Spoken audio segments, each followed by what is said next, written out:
अऊज़ु बिल्लाहि मिनश्शैतानिर्रजीम बिस्मिल्लाहिर्रहमानिर्रहीम अस्सलामु अलैकुम वरहमतुल्लाहि वबरकातुहू। उम्मीद करती हूँ कि आप तमाम खैरियत व आफ़ियत से होंगे और मेरी यही दुआ है कि अल्लाह रब्बुल इज़्ज़त आप तमाम को आपके घरों में खुश खुर्रम शाद व आबाद रखे, आपकी हर दुआ, हर तमन्ना, हर इल्तिजा को शर्फ़ बारियाबी अता फ़रमाए।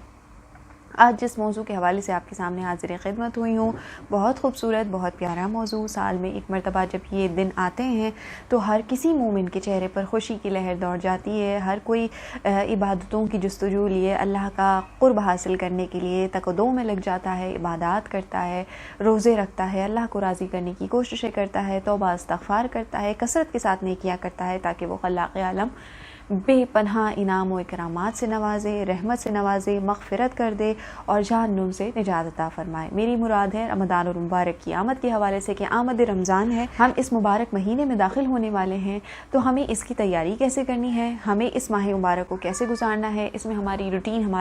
हमारी एक्टिविटीज़ क्या होनी चाहिए, इस हवाले से हम बात करते हैं। क्योंकि आप सब जानते हैं, लेकिन फिर दोबारा ईमान की तक़वियत के लिए इन बातों को दोहरा लेते हैं। सबसे पहले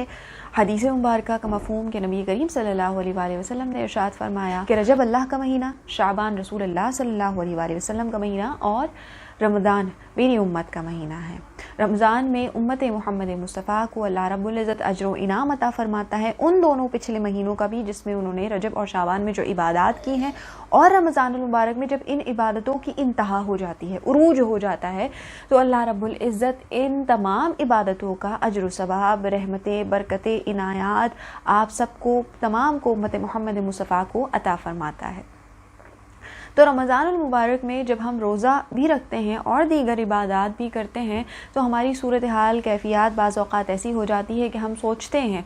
कि हम रोज़ा रख रहे हैं तो हम बहुत थक गए हैं, हम बड़े परेशान हैं, ये तो बहुत ही ज़्यादा थका देने वाली इबादत है, लिहाजा पूरा दिन सोकर गुजारना चाहिए और आखिर में उठकर नमाज़ें पढ़ लें और उसके बाद इफ्तार कर लें, तो ये हमारा रोज़ा हो गया। रोज़ा सिर्फ भूखा रहने का नाम नहीं है, क्योंकि अल्लाह रब्बुल इज़्ज़त जब इस इबादत के लिए इरशाद फरमा रहा है कि रोज़ा मेरे लिए है और इसकी जज़ा मैं खुद दूंगा, तो अब रोज़ा का मतलब है रुक जाना। और किस किस चीज़ से रुक जाना, जो शरीयत मुतहरा हमें सिखाती है कि रोज़ा रखने के बाद हमें ना सिर्फ खाने पीने से रुकना है, बल्कि हमें झूठ बोलने से भी रुकना है, हमें ग़ीबत करने से भी रुकना है, हमें गुस्सा करने से भी रुकना है, बेजा किसी को तकलीफ़ देने से भी रुकना है, अपनी बातों से किसी का दिल दुखाने से भी रुकना है। हमने हाथ, पैर और अपने पूरे जिस्म से कोई ऐसा काम नहीं करना जो गुनाह की तरफ रग़बत दिलाता हो, यानी हमें गुनाह की तरफ चलकर भी नहीं जाना, हाथों के ज़रिए भी कोई गुनाह नहीं करना, कोई बुरी शय, कोई बुरी चीज़ हमें आंखों से देखनी भी नहीं है, किसी की कोई बात, कोई ग़ीबत हमें कानों से सुननी भी नहीं है, किसी के लिए कोई बुरे अल्फाज, कोई बदकलामी हमें ज़बान से करनी भी नहीं है। अपने दिल को भी तय्यब व ताहिर रखना है, दिल को भी पाक रखना है, हर किसी के लिए अच्छे ख़यालात, या यूँ कह लीजिए कि हर किसी के लिए पॉजिटिविटी दिल में रखनी है, तो ये मुकम्मल रोज़ा होता है। और हर चीज़ से रुक जाना, हर चीज़ पर सब्र कर लेना, ये दरअसल रोज़े की असल रूह और असल मकसद है। हम सिर्फ समझते हैं हम खाने पीने से रुक गए, आज बहुत गर्मी है, हमारे जो जुमले रोज़मर्रा के रोज़ों में होते हैं कि आज बहुत गर्मी थी, आज तो प्यास बहुत लगी, आज तो मुझे भूख लगी थी क्योंकि मैंने सहरी में ठीक से खाना नहीं खाया। आप और हम बड़े आराम से जुमले बोल जाते हैं कि आज सहरी में सही से खा नहीं सके थे, या आज सहरी में आँख ही नहीं खुली थी, तो बड़ी मुश्किल से बस फजर की नमाज का वक्त मिला है और उसके बाद हमने रोज़ा इख्तियार कर लिया, तो लिहाजा भूख बहुत लगी है।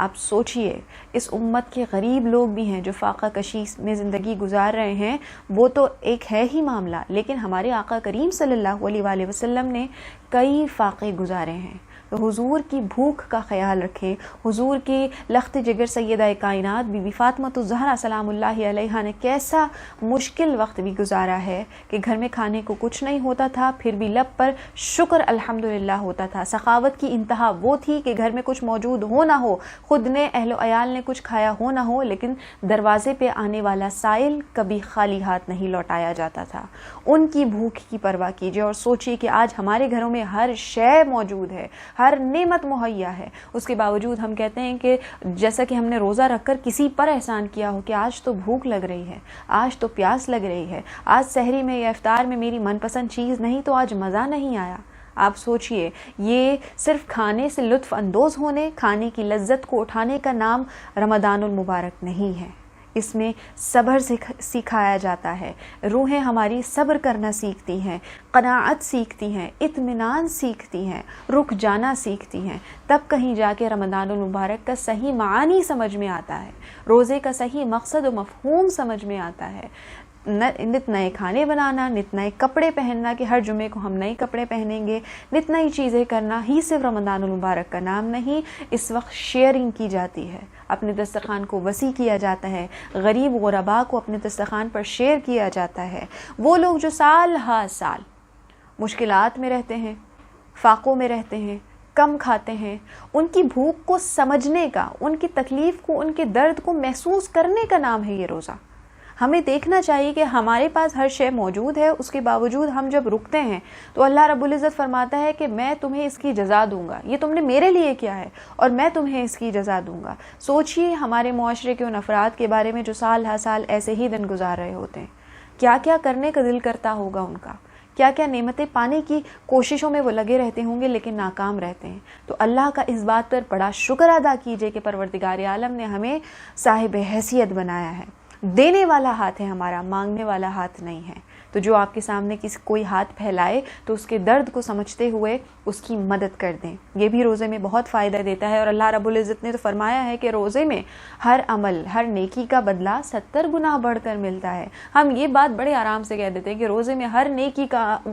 جو اجر ہے، جو ثواب ہے، وہ 70 گنا بڑھ کر ملتا ہے، لیکن ہم اگلی بات بھول جاتے ہیں کہ روزے میں جو ہم گناہ کرتے ہیں اس کا عذاب بھی 70 گنا بڑھ کر ملتا ہے، کیونکہ اس وقت اللہ رب العزت کا قرب پانے کا وقت ہے۔ جب ہم سچی لگن کے ساتھ، خلوص نیت کے ساتھ اللہ کی بارگاہ میں روزہ رکھتے ہیں تو وہ اجر و ثواب دیتا ہے۔ اور اگر اس روزے میں ہم نے کوئی کوتاہی کر دی، کوئی غلطی کر دی، کوئی بے ادبی کر دی، کیونکہ روزہ تو اللہ کے لیے نا، کوئی آ کر صفائی نہیں دے گا، کوئی آ کر ہمارے لیے جو ہے وہ گواہی نہیں دے گا کہ ہاں اس کا روزہ اچھا تھا، یہ روزہ میرے اور میرے رب کے درمیان ہے، تو ہمیں خالصتاً روزہ رکھنا ہے۔ لیکن اگر ہم نے روزے میں بھی گناہ کر دیا تو اس کی پکڑ بھی بہت سخت ہوگی۔ روزے میں جھوٹ بول دیا تو عام دن میں بولا گیا جھوٹ، روزے میں بولا گیا، رمضان میں بولا گیا جھوٹ، ایک علیحدہ اپنا جو ہے وہ وجود رکھتا ہے، ایک الگ معنی رکھتا ہے۔ تو ہمیں چاہیے کہ ہم گناہوں سے بھی بچتے رہیں، کیونکہ اس کی پکڑ رمضان میں زیادہ ہوتی ہے، اور ہمیں چاہیے کہ ہم کثرت کے ساتھ نیکیاں کرتے رہیں۔ ہمارے گھروں میں جو چھوٹے بچے ہیں ان کو اس بات کی ترغیب دلائی جائے کہ بیٹا رمضان کے مبارک مہینے میں روزے رکھے جاتے ہیں، نیکیاں کی جاتی ہیں، لوگوں کے کام آیا جاتا ہے، لوگوں کی مدد کی جاتی ہے، ہر طرف اپنی ذات سے خوشیاں بکھیری جاتی ہیں، سکون و اطمینان بکھیرا جاتا ہے، اسی کا نام رمضان المبارک ہے۔ اور جب یہ ہم نیکیاں چھوٹی چھوٹی کرتے ہیں، اپنے معاشرے کے لوگوں کے کام آتے ہیں، ان کی خدمت کرتے ہیں، تو جو سکون ہمیں ملتا ہے دراصل وہی ہماری میراث ہوتی ہے، وہی اللہ رب العزت کی طرف سے عطا کردہ سکون ہوتا ہے، اور وہی اطمینان ہوتا ہے، وہی عمل ہمارا جو ہم نیکیاں کرتے ہیں اور لوگ ہمیں دعائیں دیتے ہیں کہ اللہ تمہارا بھلا کرے، اللہ تمہیں خوش رکھے، تم نے ہماری یہ مشکل آسان کر دی، اللہ تمہاری مشکلات آسان کرے کہ تم ہمارے کام آئے، تو وہ جو لوگوں کی دعائیں سن کر جو سکون، جو اطمینان ہے، دراصل وہی تحفہ ہے، وہی قرب خداوندی کا، اللہ رب العزت کے قریب ہونے کا ذریعہ بنتا ہے۔ تو ہمیں چاہیے ہم کثرت سے نیکیاں کریں، رمضان المبارک کا استقبال کریں، شب بیداری بھی کرنی ہے، نیکیاں بھی کرنی ہے، دن بھر سو کر بھی نہیں گزارنا، اور ہاں خاص طور پر ہمارے گھر کی خواتین، بچیاں، وہ جو ہماری خدمت کے لیے ہوتی ہیں، جو باورچی خانوں میں مصروف ہوتی ہیں، ان کی عبادتوں کا بھی خیال رکھنا ہے، ان کو بھی وقت دینا ہے کہ وہ سکون سے عبادت کر سکیں، کلام اللہ کی تلاوت کر سکیں۔ صرف خواتین جو ہیں وہ کچن میں ہی نہ لگی رہیں، بلکہ اپنی عبادات، ذکر و اذکار بھی کریں، بچوں کی اچھی تربیت بھی کریں، بچوں کو بھی بتائیں کہ رمضان المبارک میں کس طرح سے ہمیں عمل پیرا ہونا ہے۔ ہماری روٹین، ہماری ایکٹیویٹیز عام دن میں مختلف ہوتی ہے اور ماہ رمضان المبارک میں مختلف ہونی چاہیے، اور اس کو مختلف کیسے بنانا ہے؟ نیکیاں کر کے، ایک دوسرے کے کام آ کے، اپنا دسترخوان وسیع کر کے۔ تو اللہ رب العزت ہم سب کو صحیح طور سے رمضان المبارک کا اہتمام کرنے کی، اس میں خلوص نیت کے ساتھ، سچے دل کے ساتھ عبادات کرنے کی، تراویحاں پڑھنے کی، صدقہ و خیرات کرنے کی توفیق عطا فرمائے۔ اللہ رب العزت ہماری عبادات کو شرف قبولیت عطا فرمائے۔ میری بات اگر آپ کو اچھی لگی ہو تو اس ویڈیو کو صدقہ جاریہ سمجھ کر زیادہ سے زیادہ شیئر کیجیے گا، میرے یوٹیوب چینل کو ضرور سبسکرائب کر لیجیے گا، بیل آئیکن کے بٹن کو بھی پریس کر دیجیے گا۔ میں انشاءاللہ پھر کسی اچھے موضوع کے ساتھ آپ کے سامنے حاضر خدمت ہوں گی، تب تک اپنا بہت خیال رکھیے گا، مجھے اپنی دعاؤں میں یاد رکھیے۔ رمضان مبارک، فی امان اللہ۔